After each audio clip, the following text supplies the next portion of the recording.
Okay. Good morning, students. Let us continue chapter 2 of social science, and our topic is India's climate and natural resources. In this chapter, we are going to study about the climatic conditions of India and the various natural resources that are found in our nation.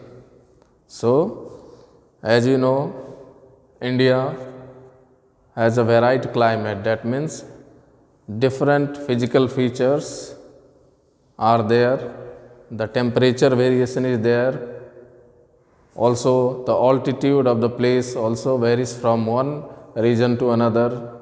There is very much differentiation among the places in our nation. So, many of the factors contribute to the climatic condition of a particular region, and like their distance from the sea, the altitude of a place, that means the height of a place, also the amount of sunlight that is received by a particular region. These all factors contribute to the concept of climate, and our country has a diverse climate, different climate in all the regions. In some parts of our nation, there is extremely cold climate, and in some parts, in summer season, there is extreme heat and humidity is there. So, let us start our class with the concept of climate. It refers to the average weather condition over a longer period of time. We came across two terms when we study our climatic condition, that is weather and climate. So, weather is the day-to-day condition of a particular place or region, but when we are talking about climate, we are referring to the weather conditions of a particular region over a long period, say 20 to 30 years. Weather conditions are defined as a climate of that particular place. So, India experiences all the three seasons. As we know, India has this winter, summer and monsoon season. So, all these three seasons are experienced by our nation, and it is one of the unique feature of our country that it has all the three seasons. As we know, the location of our country is in northern hemisphere. If we look at the globe, we find that India lies in the northern hemisphere, and the places which are close to the equator, that means when we are talking about the places near to the equator, we are talking about the southern India, that is the south part of India. It experiences relatively good climate or warmer climate as compared to the northern part, which is in the upper part of the equator. So, now winter season, India experiences cold weather in December, January and February. So, as we know, this is the winter season that we are experiencing in our nation at this time. So, India experiences or has this winter season in the months of December to February, and this is due to the slanting rays of the sun. When the sunlight is not directly falling on to those places of the equator or above the equator, so India experiences winter season because of the slanting rays of the sun during the months of December, January and February, and the temperature falls. Now, places in the northern and northeastern India like Simla and Darjeeling, they experience extremely cold temperature.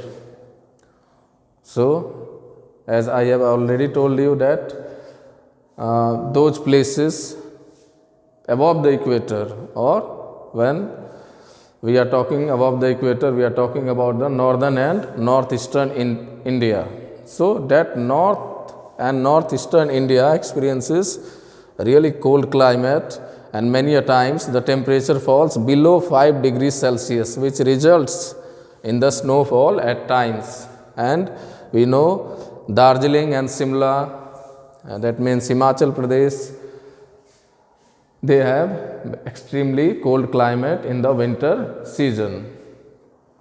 While at the same time in the southern India, they are not experiencing that sort of cold climate as here in Darjeeling and Simla. Now the summer season. So India has this summer season between March and May. So all the 3 months, that is March, April and May, in between these 3 months, extreme heat is there in our nation, or we can say that India experiences extremely hot condition, hot and humid condition in these 3 months of March, April and May.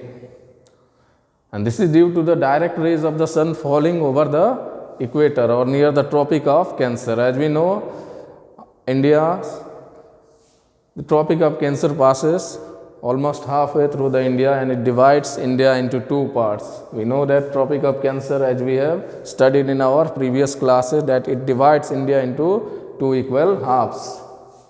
That is why the temperature is very high during the summer season.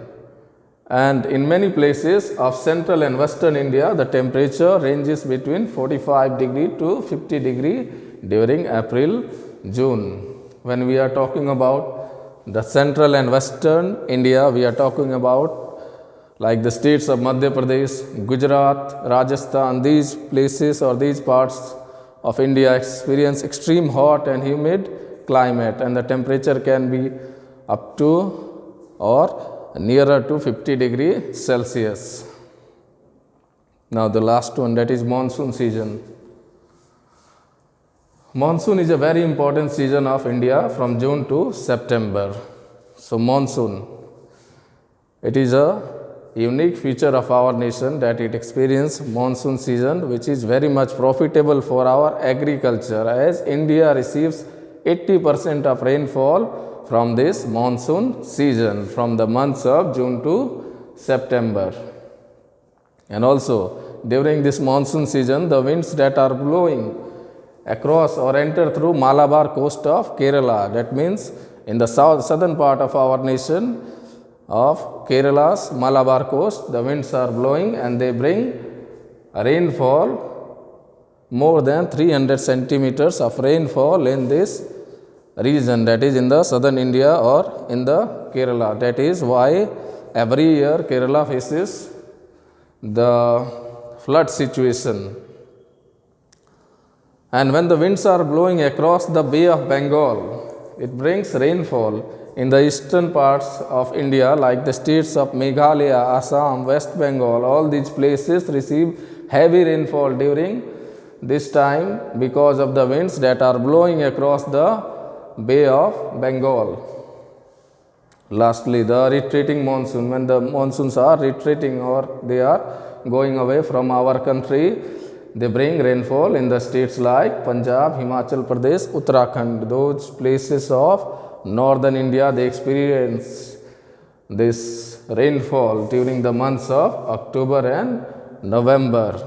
So these were some of the highlights of weather condition, or we can say the climate and the seasons of our nation.